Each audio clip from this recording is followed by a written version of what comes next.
day and welcome. Today we are going to continue our tutorial of the blood's composition.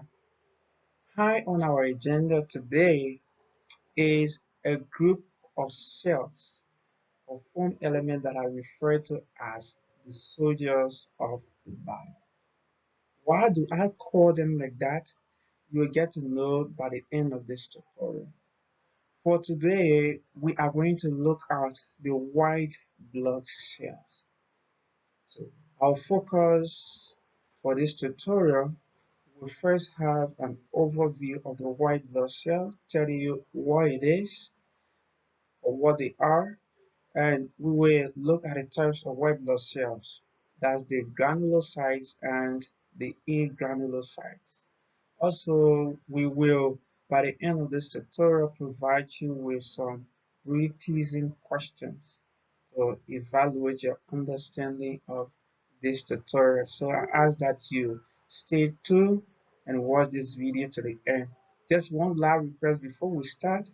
If you're not yet subscribed to this channel, I ask that you please pause the video and just hit the subscribe button. Come back. Thank you. So let's get started by first looking at an overview of the white blood cells. The big question remains, what are the white blood cells? Simply remember, white blood cells, they are the soldiers of our body. So what are the functions of a soldier? What are the functions of the army? Because when you guys join together, they form the army of a particular country. Two obvious functions of the soldiers of any state would be one, to prevent attack from external forces, and two could be to also prevent any internal instability, meaning you have probably a rebellious group that or a faction or war faction that tries to destabilize the peace of that particular country. You have the army or the soldiers going on to attack those forces and provide stability to that country. Let's apply similar thing to our body. That's just how these white blood cells function. They actually attack foreign substances that enters or try to enter our body. So once these cells don't recognize that particular thing, they are going to attack it. And the whole aim of this is to prevent our body from diseases and also provide stability for our body. And shockingly, these cells, they are the only complete cell component of the blood form elements. You remember the white blood cells, the red blood cells, we said that they lack nucleus. And also they don't have membrane-bounded organelles. So that definitely make them not to be complete cells. Also, when you look at the platelets, they are just fragments of a particular cell. They are not complete cells. So the white blood cells that we are looking at here, they have nucleus and also have organelles that enable them carry out their function. So my question to you is, what advantage does being a complete cell provide to white blood cells over the red blood cells? Hope you got me well. What advantage do white blood cells have over the red blood cell when it comes to they being a complete cell? Also, concerning the population of these cells, they actually make up less than 1% of the blood volume. Remember, the blood volume, we have 55% plasma and 45% made of the foam elements. Of the 45% of the foam elements, the white blood cells here, they only constitute less than 1% of the foam elements, despite their function in protecting the body. Question will be, how do they go about doing that? Blow your mind, right? Well, you get to understand by the end of this video. The count of the white blood cell per millimeter cube of blood, you have about 4,000 to 11,000 cells. One thing you need to remember about this blood count is whenever there is high population of white blood cells, it indicates that there is a disease state of that particular person, or there is a low concentration or count of white blood cell below the normal. It also indicate a disease state of that particular person. So can you think of some diseases that affects a person white blood cell count? Can you? All right, list them down and try to make a comment in the comment section below. Next, the shape of the white blood cells, they are mostly spherical and they have nucleus, which sets them apart from every other form elements. All right, so we've now understood what the white blood cells are, and also we've gotten a basic idea of their functions. But the functions of white blood cells based on the type, and the types of white blood cells, they actually come about based on the cytoplasmic content. So white blood cells usually have little substances in their cytoplasm that are known as granules. So the presence of granule in the cytoplasm of certain group of white blood cells enable us to call them certain names, and those that don't have, we also refer to them in a certain way. So we'll now turn our attention to look at the classification of the white blood cells. Let's get started. The types of white blood cells. As I stated, the white blood cells are grouped into two general categories based on their cytoplasmic content. The first group are the granulocytes, which are also called the polymorphonuclear leukocytes. These two names describe different things here about these cells. So let's look at the first name, right? The first name here implies that these cells have granule in their cytoplasm, whereas the second one that we have in the parenthesis here shows that these cells, their nuclei are segmented. They have many nuclei that are arranged in segments. Granulocytes or polymorphonuclear leukocytes refer to the same group of white blood cells. The next group of white blood cells are the agranulocytes. I guess you might be thinking now what their basic characteristic is. They do not have granules in their cytoplasm. And let me just point this out, right? We will often hear people say granulocytes have granule, agranulocyte don't have granule. But remember, this is actually based on the extreme. It does not mean that in totality, agranulocytes don't have granule. They do. But when looked at from the broader view, granulocytes are more characterized with granules as compared to the agranulocytes. I just thought to point that out. So let's get some characteristics of the granulocyte. The first one, as I have already stated, they have granular system and their nuclei are usually looped into segments. So what are these granulocytes? I remember them easily by using the acronym BEN.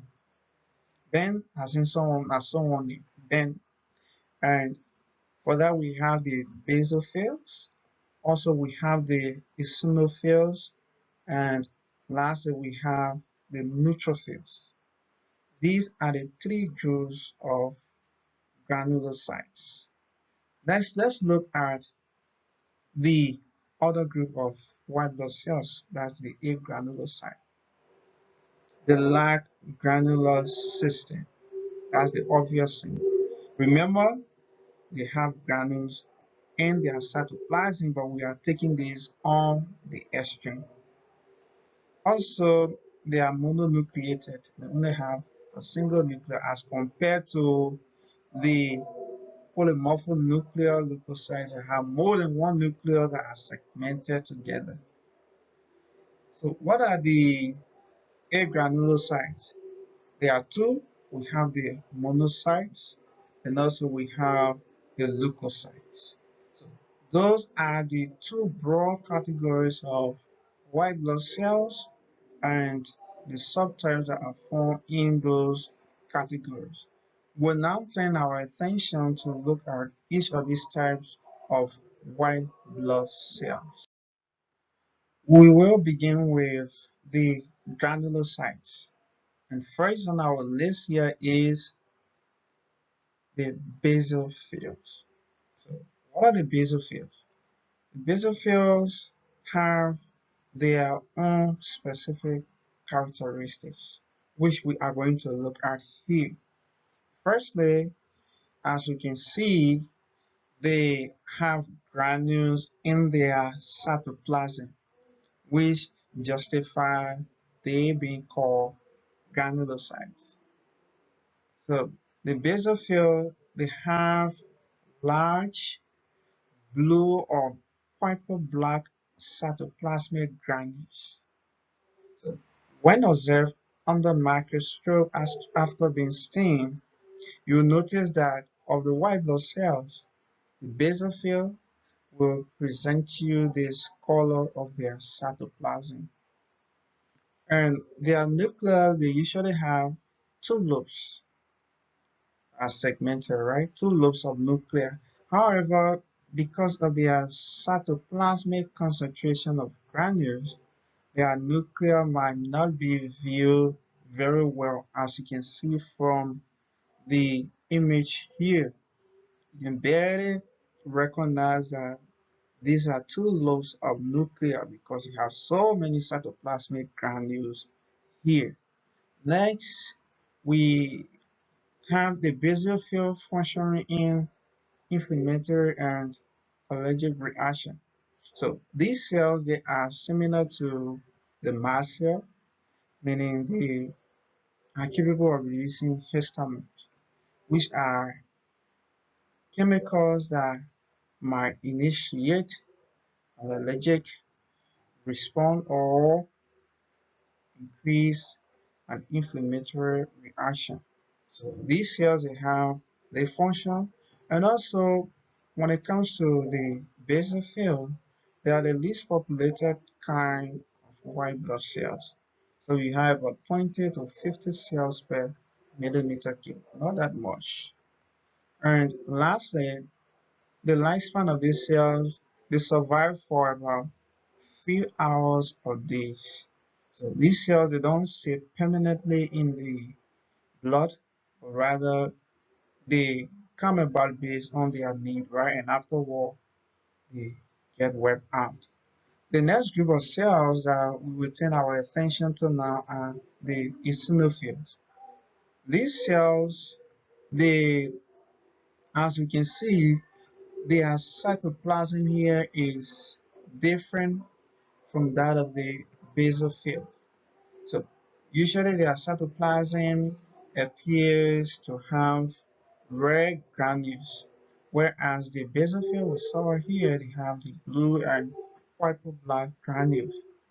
Also, the nucleus of the eosinophil is similar to that of the granules or the basophil, sorry, meaning they have two lobes.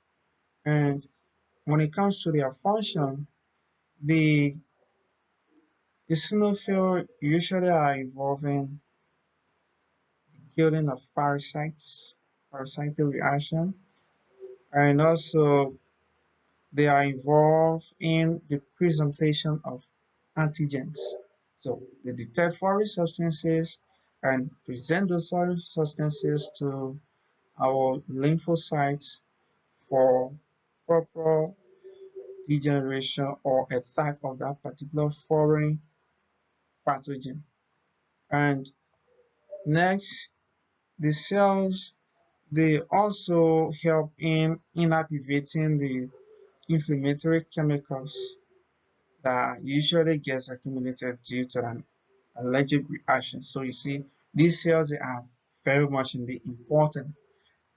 When it comes to their count, they are about 400, 100 to 400 cells per millimeter cube. They are more than the basophils. And lastly, the lifespan of these cells is usually about 5 days. After 5 days, they release from the blood. You should be thinking now, when we have a person that is diseased with high level of parasitic infection, what will happen to the basophil or the eosinophil count of that person? Start to think of things of such, and like I would usually say, drop down your answers in the comment section of this video. Continuing our study of the granulocytes, we will now look at the most populated white blood cells in the body. Those are the neutrophils. The neutrophils, as we see here, they are different from the eosinophil and the basophil for reasons we are going to see. One, the nucleus, they have multi-lobe nuclei, and it usually reaches about 2 to 5 segments, whereas we had the basophil and eosinophil having just two. Also, these guys, they function as the first line of defense, meaning they actually involve in the phagocytosis of bacteria that make their way into our body. Lastly, the account, there are about 3,000 to 7,000 cells per millimeter cube, and they only survive for about 6 hours to a few days in the body. What happened? These guys being the first line of defense, when you have bacteria probably in tissue or you have infection in our tissue, these guys, they have the ability to leave the blood vessel, squeeze their way between the cells of the blood vessel and enter the tissue. And when they are in the tissue, they, of course, initiate immune response. And afterward, they don't return back to the blood. Rather, they form pores in the tissue. Those are your neutrophils for you. We will now turn our attention to the agranulocytes.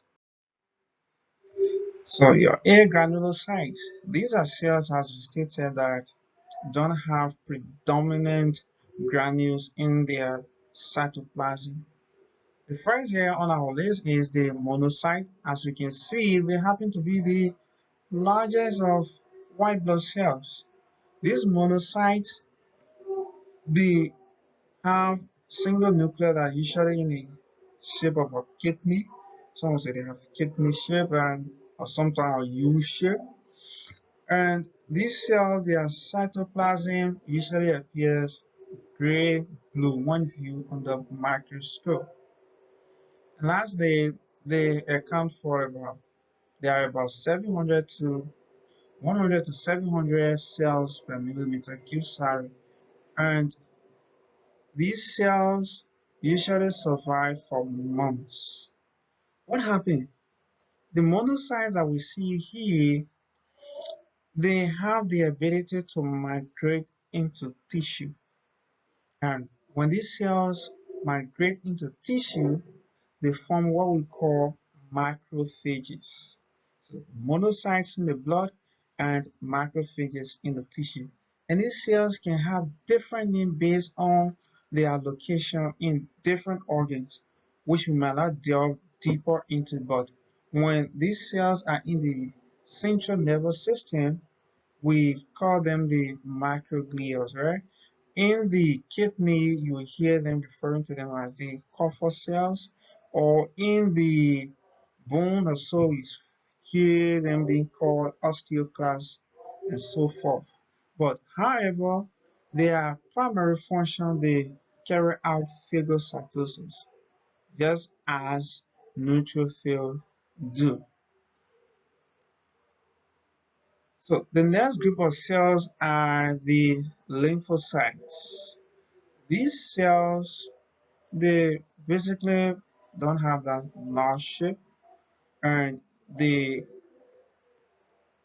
they have nucleus that is usually spherical or indented, and the cell cytoplasm usually appears pale blue when viewed under a microscope. The lymphocytes count is usually about 1,500 to 3,500 cells per millimeter cube.